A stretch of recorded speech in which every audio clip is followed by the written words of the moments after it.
تو انسان جو ہے اپنے ساتھ جو اعمال لے کر آیا ہوگا اچھے یا برے وہ اس کے سامنے کر دیے جائیں گے، اور وہ اعمال جو اس نے پیچھے چھوڑ کر آئے ہوں گے وہ بھی اس کے سامنے ہوں گے۔ اب یہ بات تو سمجھ میں آتی ہے کہ جو اعمال وہ آگے لے کر آیا ہے وہ تو سمجھ میں آتی ہے کہ ان پر اس کو بدلہ ملے گا، ان کان خیرن فخیرن و ان کان شرن فشرن، لیکن جو اعمال پیچھے چھوڑ کر آیا ہوگا اس سے کیا مراد ہے؟ تو اس سے مراد وہ اعمال ہیں جو دنیا کے اندر کچھ نیک اعمال ہوں گے اور وہ کرنا چاہتا ہوگا لیکن کر نہیں پایا ہوگا، تو اس کو اس پر حسرت اور ندامت ہوگی، یہ بات مراد ہے۔ یا اس کے برعکس بھی لے سکتے ہیں کہ کچھ اعمال جو برے ہوں گے، جو قیامت کے جو دنیا کے اندر وہ کرنا چاہتا ہوگا لیکن اللہ کی توفیق سے وہ ان گناہوں سے بچ گیا تو اس کی وہ خوشی بھی منائے گا، تو یہ مراد ہے آخرت سے۔ پھر اگلی جو آیات ہیں اس کے اندر اللہ تعالی ہم انسانوں سے ایک شکوہ کر رہے ہیں جو کہ میرے خیال میں قرآن پاک کا سب سے بڑا شکوہ ہے، یا ایہا الانسان ما غرک بربک الکریم۔ یا ایو، یا جو ہے یہ کسی چیز کو پکارنے کے لیے استعمال کرتے ہیں، یا محمد، یا زید، یا فلان، اے، اس کا ترجمہ کرتے ہیں اے الانسان، اے بنی آدم۔ ماں، کس نے، ماں کا مطلب ہوتا ہے کس نے، غرکا، تمہیں دھوکہ دیا ہے، بربکا، اپنے رب کے بارے میں، الکریم، جو بڑا ہی کریم ہے، بڑا ہی دینے والا ہے۔ اے انسان، تمہیں اپنے رب کے بارے میں جو بڑا ہی کریم ہے کس چیز نے دھوکے میں ڈال دیا ہے؟ الذی، جس نے، خلقک، تمہیں تخلیق کیا ہے، فسواک، اور پھر تمہیں سیدھا بنایا ہے، فعدلک، اور پھر تمہارے اندر اعتدال پیدا کیا ہے، فی، میں، ای، کوئی بھی، سورہ، شکل، ما، جو، شاء، اس نے چاہا، رکبک، تمہیں ترکیب دیا ہے، فی ای صورت ما شاء، اور اللہ تعالیٰ نے جس شکل میں چاہا ہے تمہیں کیا کیا ہے، تمہیں ترکیب دیا ہے۔ تو اتنا کام کرنے کے بعد اللہ تعالیٰ نے تمہیں تخلیق کیا ہے، تمہیں ٹھیک ٹھیک بنایا ہے، تمہارے اندر اعتدال پیدا کیا ہے، تمہاری خوبصورت شکل بنائی ہے، اور بہت سارے احسانات ہیں، تو ان احسانات کے باوجود تم معاصیت کے اندر پڑے ہوئے ہو، تم گناہوں کے اندر پڑے ہوئے ہو، اتنے احسانات کرنے کے بعد بھی تو کس چیز نے تمہارے رب کے بارے میں تمہیں دھوکے میں ڈال دیا ہے؟ کلا، یہاں پر یہ جو ہے یہ ڈانٹ کا لفظ ہے کہ تمہیں ایسا ہرگز نہیں کرنا چاہیے، تمہیں دھوکے کے اندر جو ہے وہ نہیں پڑنا چاہیے، تمہیں احسان فراموش نہیں بننا چاہیے، بل، مگر الٹا کیا کرتے ہو؟ ایک تو احسان فراموشی کرتی ہو، اس کے بعد سینہ زوری بھی کرتے ہو، بل، مگر، تکذبون، جھٹلاتے ہو، بالدین، قیامت کے دن کو، جزا اور سزا کے دن کو جھٹلاتے ہو۔ یہاں پر خالہ کاکا کا ایک میں آپ کو مطلب بتانا چاہتا ہوں۔ خالہ کا مطلب ہوتا ہے بنانا کسی چیز کو۔ دنیا کے اندر ہم بھی بہت ساری چیزیں بناتے ہیں، گاڑیاں بناتے ہیں، کھانے پینے کی چیزیں بناتے ہیں، کپڑے بناتے ہیں، اور اللہ تعالیٰ بھی بناتے ہیں۔ خالق کا مطلب ہوتا ہے بغیر کسی ایگزامپل کے بنانا، بغیر کسی ایگزامپل کے بنانا، بغیر کسی چیز کو کی طرف دیکھے ہوئے بنانا۔ دنیا کے اندر ہم جو چیزیں بناتے ہیں ہمارے ذہن کے اندر جو ہے ہمارے ذہنوں کے اندر کوئی سیمپل ہوتا ہے، یا کسی چیز کی ہم نقل لگا کر، کوئی نمونہ دیکھ کر، کوئی سیمپل دیکھ کر بناتے ہیں، لیکن اللہ تعالیٰ جو ہے وہ بغیر سیمپل کے بناتے ہیں، بغیر ایگزامپل کے بناتے ہیں۔ اس کا مطلب ہوتا ہے تخلیق کرنا۔ اب اس کی جو ہے وہ نیچے جو ترجمہ ہے اور جو حاشیے میں کچھ چیزیں آئی ہیں وہ دیکھ لیتے ہیں۔ جب آسمان چیر جائے گا، اور جب ستارے جڑ پڑیں گے، اور جب سمندروں کو ابال دیا جائے گا، اور جب قبریں اکھاڑ دی جائیں گی، اس وقت ہر شخص کو پتہ چل جائے گا کہ اس نے آگے کیا بھیجا ہے اور پیچھے کیا چھوڑا۔ اے انسان، تجھے کس چیز نے اپنے اس پروردگار کے معاملے میں دھوکہ لگا دیا ہے جو بڑا کرم والا ہے، جس نے تجھے پیدا کیا، پھر تجھے ٹھیک ٹھیک بنایا، پھر تیرے اندر اعتدال پیدا کیا۔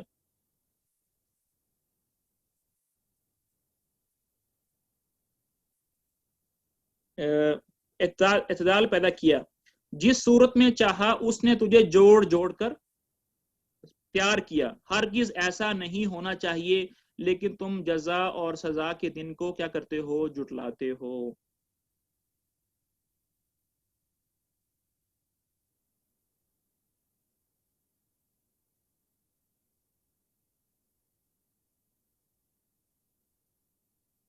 جی پیچھے حاشی میں دیکھتے ہیں، جو آگے بھیجا سے مراد وہ اعمال ہیں جو کسی شخص نے دنیا میں کر کے انہیں آخرت کے لیے بیچ دیا، یعنی انہیں آخرت کا ذخیرہ بنایا، اور جو پیچھے چھوڑا اس سے مراد وہ اعمال ہیں جو اسے کرنے چاہیے تھے لیکن اس نے نہیں کیے اور دنیا میں چھوڑ آیا۔ یعنی اللہ تعالیٰ کی قدرت میں یہ دھوکہ نہیں کھانا چاہیے کہ معاذ اللہ وہ مردوں کو دوبارہ زندہ نہیں کر سکتا، بلکہ جو پہلی مرتبہ تخلیق کر سکتا ہے وہ دوسری مرتبہ زیادہ اچھے طریقے سے تخلیق کر سکتا ہے، اس کو اٹھا سکتا ہے۔ جی وَإِنَّ اور بے شک، وا کا مطلب ہوتا ہے اور ان کا مطلب ہوتا ہے بے شک، علیکم تم پر ہے، اور یہ جو لام ہے اس کا مطلب بھی بے شک کے معنی میں آتا ہے، حافظین حفاظت کرنے والے، وَإِنَّ عَلَيْكُمْ اور بے شک تمہارے اوپر ہیں، لحافظین کچھ نگران فرشتے، کرامن بڑے ہی معزز ہیں، کاتبین لکھنے والے ہیں، یعلمون وہ جانتے ہیں، ما جو تفعلون تم کرتے ہو۔ یہ وہی فرشتے ہیں جو انسان کے برے اعمال بھی لکھتے ہیں اور انسان کے جو ہے وہ نیک اعمال بھی لکھتے ہیں، ان سے مراد وہی فرشتے ہیں جس کو ہم کرام کاتبین کہتے ہیں۔ پھر آگے اللہ تعالیٰ جو ہے وہ انسانوں کو دو کیٹیگریز کے اندر ڈیوائیڈ کر رہے ہیں، ان بے شک، الابرار ابرار جو ہے وہ جمع کا لفظ ہے اور اس کا جو واحد ہے یا مفرد ہے وہ بار ہے، جو کہ نیک آدمی کو کہتے ہیں۔ ان الابرار بے شک نیک لوگ، لفی ہوں گے نعیم نعمتوں کے اندر، وَإِنَّ اور بے شک الفجار، فجار بھی جمع کا لفظ ہے اور اس کا جو مفرد ہے وہ فاجر ہے، اور فاجر اس آدمی کو کہتے ہیں جو اپنی حدود میں تجاوز کرتا ہے اور معصیت اور فسق و فجور کے اندر پڑا رہتا ہے، لفی ہوگا جہیم دہکتی ہوئی آگ میں۔ ان الابرار لفی نعیم بے شک نیک لوگ ہوں گے نعمتوں کے اندر، وَإِنَّ الْفُجَّارَ لَفِي جَحِيمٍ اور برے لوگ ہوں گے دہکتی ہوئی آگ کے اندر۔ اللہ تعالیٰ میری اور آپ کی حفاظت فرمائے۔ یصلون، یصلون کا مطلب ہوتا ہے داخل ہوں گے، ہاں اس میں، کس میں؟ آگ کے اندر، یوم الدین، دین کا مطلب ہوتا ہے جزا اور سزا کا دن، یصلونہا اس آگ میں داخل ہوں گے قیامت کے جزا سزا کے دن، اور ما نہیں ہم وہ انہا اس آگ سے بغائبین غائب ہوں گے، وما ہم انہا بغائبین اور وہ جو فجار لوگ ہوں گے وہ اس آگ سے غائب نہیں ہوں گے۔ کیا مطلب غائب نہیں ہوں گے؟ کہ وہ جو قیامت کا جو جہنم کا جو عذاب ہوگا وہ جہنمی لوگوں سے کسی بھی پل ان سے دور نہیں کیا جائے گا، نہ اس کے اندر تخفیف کی جائے گی، نہ ان کو موت آئے گی کہ ان کو کچھ آرام مل جائے۔ وہ جو عذاب ہے وہ ہر پل اور ہر وقت ان کے ساتھ ساتھ رہے گا، کسی لمحہ بھی ان سے جدا نہیں ہوگا اور ان میں کسی قسم کی تخفیف بھی نہیں کی جائے گی۔ اللہ تعالیٰ میری اور آپ کی حفاظت فرمائے۔ وَمَا أَدْرَاكَ اور اے نبی جی آپ کو کیا معلوم، یا اے مخاطب تمہیں کیا معلوم، ما یوم الدین کے جزا اور سزا کا دن کیا ہے، ثم پھر، ما ادراک اے مخاطب تمہیں کیا معلوم، ما یوم الدین کے قیامت کا دن کیا ہے۔ پھر اللہ تعالیٰ آگے خود فرما رہے ہیں، یوم اس دن، لا نہیں، تملکو اختیار رکھے گا، نفسون کوئی جان، لنفسن کسی جان کے لیے، شیئن کسی چیز کا، یوم لا تملکو نفس لنفس شیئا اس دن کوئی انسان کسی دوسرے انسان کے لیے کسی قسم کا کوئی اختیار نہیں رکھے گا، کوئی نیکی نہیں دے سکتا، کسی قسم کی کوئی مدد نہیں کر سکتا. والامر، اور اس دن سارا جو پکڑ ہوگی، جو لگام ہوگی، جو قبضہ ہوگا، یومئذ، اس دن للہ، اللہ کے ہاتھ میں ہوگا. دنیا کے اندر تو اللہ تعالیٰ نے تھوڑے دیر کے لیے عارضی طور پر چھوٹے موٹے جو اختیار ہیں وہ انسانوں کو دیے ہوئے ہیں. کسی کو جاب پہ لگا لیا، کسی کو جاب سے نکال دیا، کوئی فیصلہ کر لیا اس طرح کے. لیکن قیامت کے دن اس طرح کے فیصلے مکمل طور پر سارے کے سارے چھوٹے بڑے عارضی ہر طرح کے جو فیصلے ہوں گے وہ صرف اللہ تعالیٰ کے ہاتھ میں ہوں گے.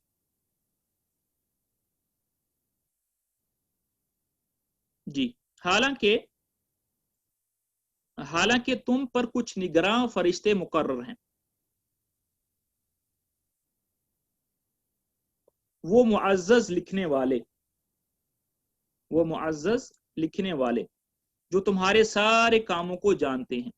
یقین رکھو نیک لوگ یقیناً بڑی نعمتوں میں ہوں گے، اور بدکار لوگ ضرور دوزخ میں ہوں گے، اور اس میں جزا سزا کے دن داخل ہوں گے، اور وہ اس سے غائب نہیں ہو سکتے، یعنی اس آگ سے غائب نہیں ہو سکتے. اور تمہیں کیا پتا کہ جزا سزا کا دن کیا چیز ہے؟ ہاں، تمہیں کیا پتا کہ جزا سزا کا دن کیا چیز ہے؟